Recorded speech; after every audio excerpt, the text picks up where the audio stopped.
Take a look at our AT&T fan photo of the game as Brown completes his warm-up pitches. Big hug for Nolan. They're wearing the same jersey. How do you like that? That's pretty neat. Tweet your photo to hashtag #COFanPhoto. There's time left. We still have 5 more ball games. It's brought to you each night by AT&T. Now Jerko's been on base all 3 times tonight. He walked and scored in the first, singled in the third, walked in the 6th inning, and would reach third base. Tyler Matzek, if you missed it, went 6 innings. He allowed the run in the first. That's it. 4 hits, 3 walks, 8 strikeouts. Most strikeouts since a career-high 9 last time he pitched at Petco. The only other time he has struck out 8 or more came against the Pirates at PNC Park. He struck out $8 that night. Cutter for a strike from Brown.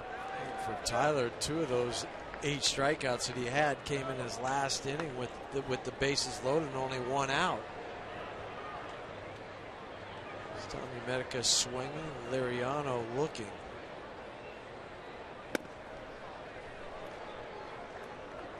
Off the plate, just a smidgen. It's 1 ball and 1 strike. Pretty good location, as you see on the forward strike zone. But it was outside. One thing for Bob Davison, he's had a very good strike zone tonight. Very fair. Yeah, Bob's a good ball and strike umpire. He always has been.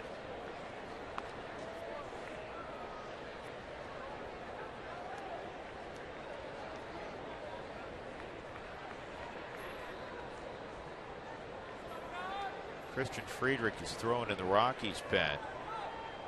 And Kevin Quackenbush, he's doing the closing now for San Diego.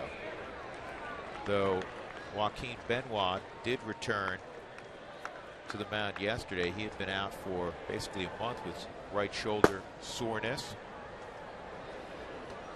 There's Quackenbush.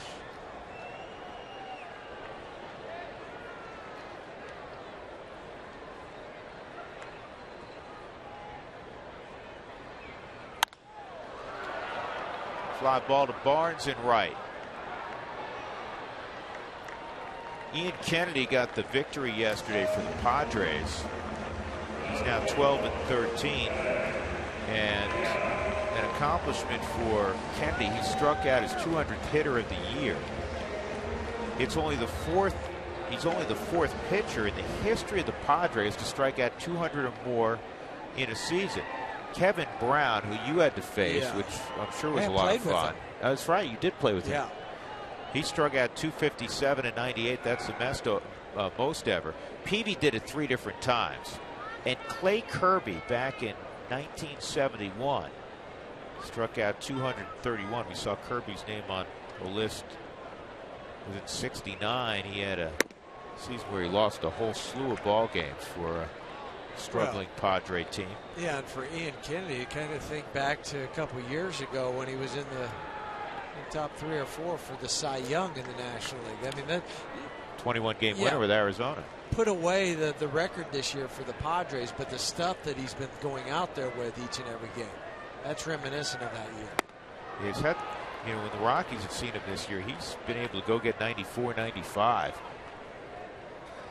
He struck out a lot of hitters, better than 9 per 9 innings, better than a hitter an inning. Rivera is 2 for 3 tonight. It's behind 0-2 here to Brooks Brown.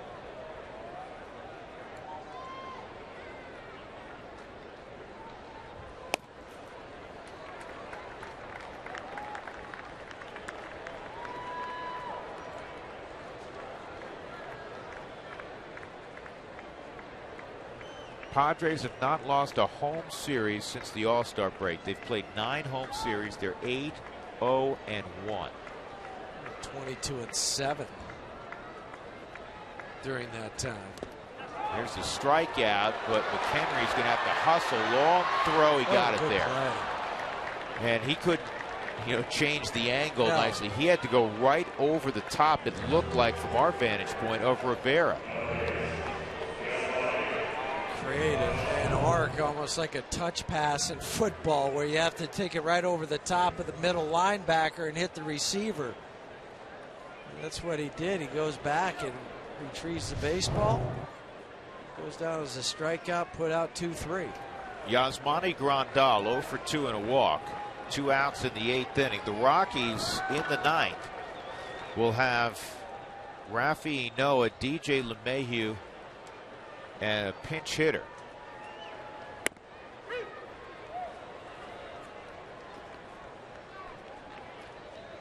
If it is Kevin Quackenbush, it'll be Ben Paulson. That's what you got to figure.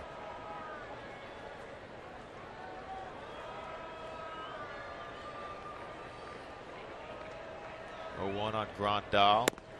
0-2 on Grandal. Brown's put himself firmly in the mix next spring training to be one of the guys the Rockies utilize out of the pen when the season begins.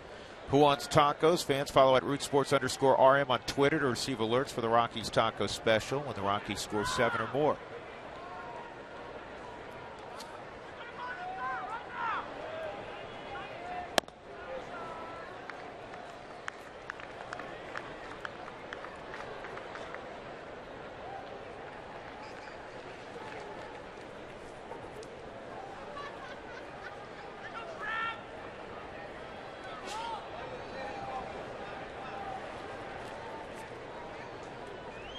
Two outside. Padres have 46 wins at home this year. And believe it or not, they're just 1 win shy of the single season wins record at Petco set by the 07 club. This club, obviously, the Rockies met in game 163. Dave Roberts on the left, the bench coach for Bud Black. I read that today. It kind of surprised me. The other thing I read, too, is that with those 46 wins, that's 8th best in the major leagues, 4th best in the National League. That was the other number that kind of just made me shake my head. Yeah, this is their final home series, folks, against the Rockies. They'll go to AT&T to finish the season against the Giants. For 4. Good pitch. Changeup by Brown, and Grandal's unhappy, but that was a beautiful pitch. 1-2-3, 8th inning for Brown, 2 punch outs. We'll go to the 9th. The Rockies trail 1-0.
Machine by the Colorado Department of Wildlife. Money generated from hunters and anglers creates jobs and protects wildlife, so give one a hug.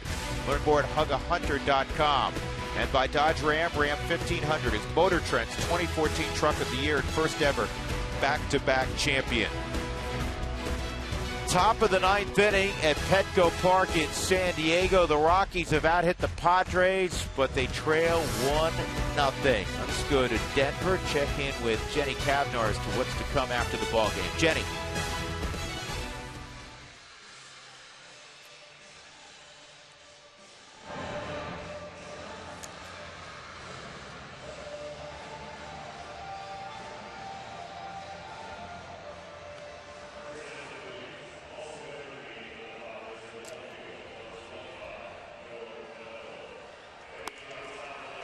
Jenny, thanks. Billy, thank you. Rafi Inoa is going to lead things off against Kevin Quackenbush. The last 18 ball games, he's converted all 5 of his save opportunities, taking over, as you mentioned, for Benoit when he was injured.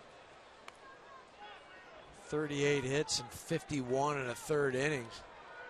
Will Venable has come in for defense in left field for Tommy Medica. So it's Venable, Maben, and Liriano in the outfield. Rafi Noah's 1 for 3. And he takes a strike. A standard operating procedure, down a run in the 9th. Well, and against a guy that has not closed for his entire career.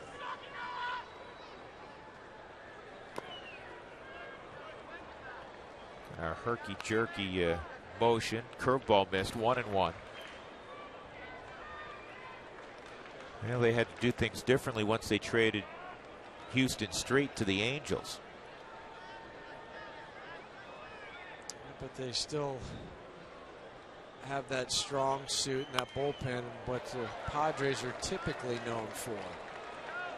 Like every year you're talking about them, where they are in ERA and opponent's batting average, home runs allowed. I would agree with you. If you could point to one thing through the years with Bud Black, it's been that bullpen. The names change, but the results don't seem to. They're always good.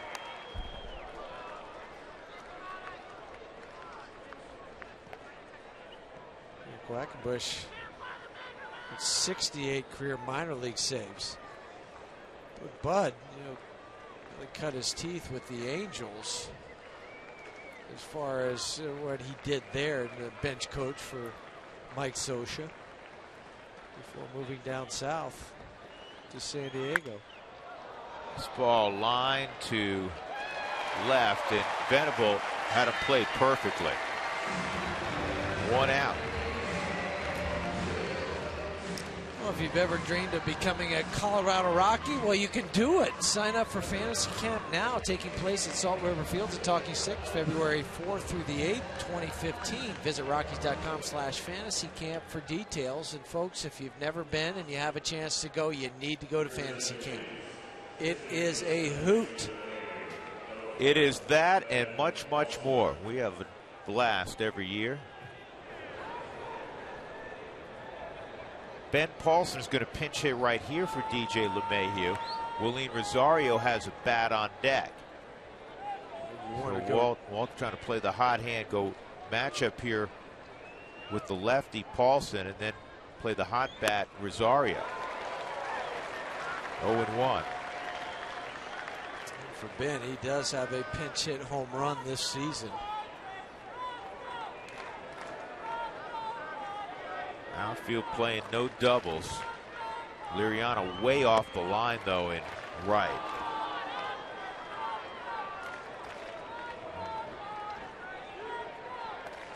Ben 348 versus righties.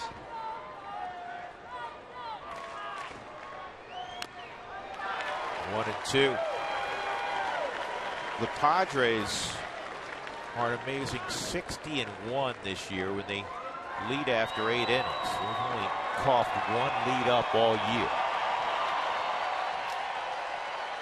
And a lot of that was the work in the first half of the former Rocky Houston Street. 1-2. And that's high on Paulson. 2-2. For Houston, he's helped settle the bullpen for the Angels. That's why they went on that roll. And the best marks leading after 8 innings in the National League, the Braves, who just got eliminated officially yesterday. Swung on and missed. Paulson gone, and the Rockies down to their final out.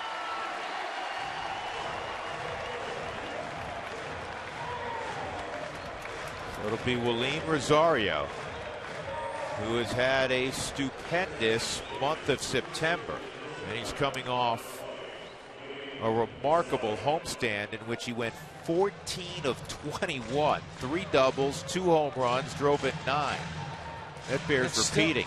14 of 21. And still didn't win Player of the Week honors. That went to the guy in the opposing dugout, Andrew Kashner. He went 2-0 with a minuscule ERA. No swing, 1-0.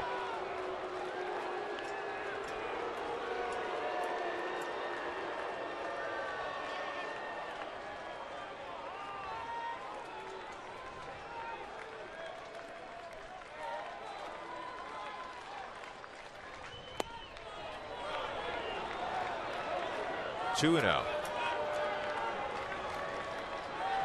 Willeen has hit in 8 straight. 2 outs, nobody on in the 9th. Who would have thought that run in the first inning would hold up? 3-0. Charlie Blackmon's on deck. And if he reaches, you're going to pinch run Charlie Culberson for Willeen.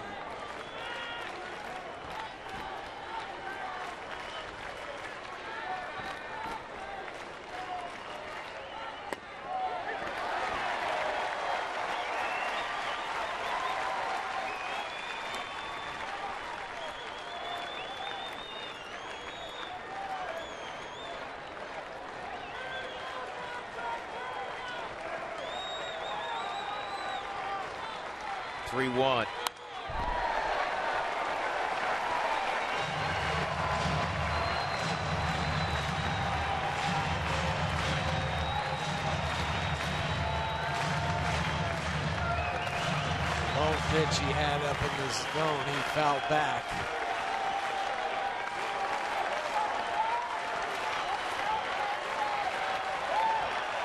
Three-two on the baby bull. Back up the middle, a base hit. So Rosario, a pinch single to keep the Rockies alive.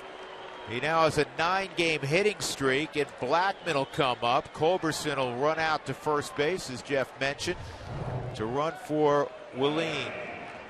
Willeen just gives what the pitcher, or takes what the pitcher gives him. Back up the middle.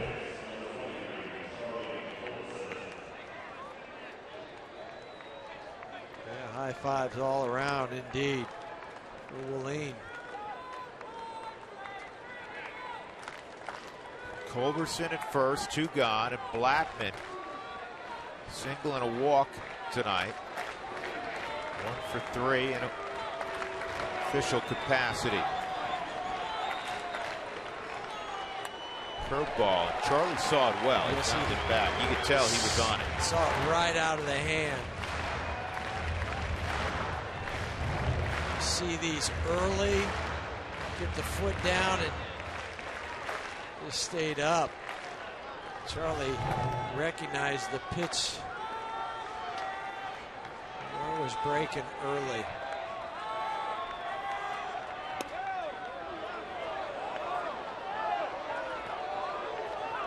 Not sure why he was thinking about bunting there. I'd like for him to swing away and hit the ball into the gap. Try to minimum tie this up. Maybe you jump the seats and you're up 2-1. Fortunately, the pitch missed. 1-1. With the outfielders, I mean, they almost have pain on their back. They're playing so far, so close to the wall out there. I don't know if Quackenbush is going to throw over again. He almost threw that one into the seats. Blackmon has seen Quackenbush 3 times. He's 1 for 3.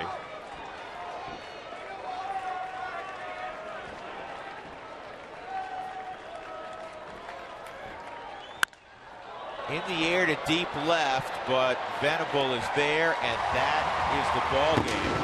The Rockies lose it 1-0 despite producing 10 hits. How unusual is that, you may wonder? It's happened only 2 other times for the Rockies in their history. Actually, only one other time. That was in 2005 against the Nationals. They had 13 hits and didn't score in an 8-0 loss. Just the second time in their history they've been in double figures in hits but got shut out.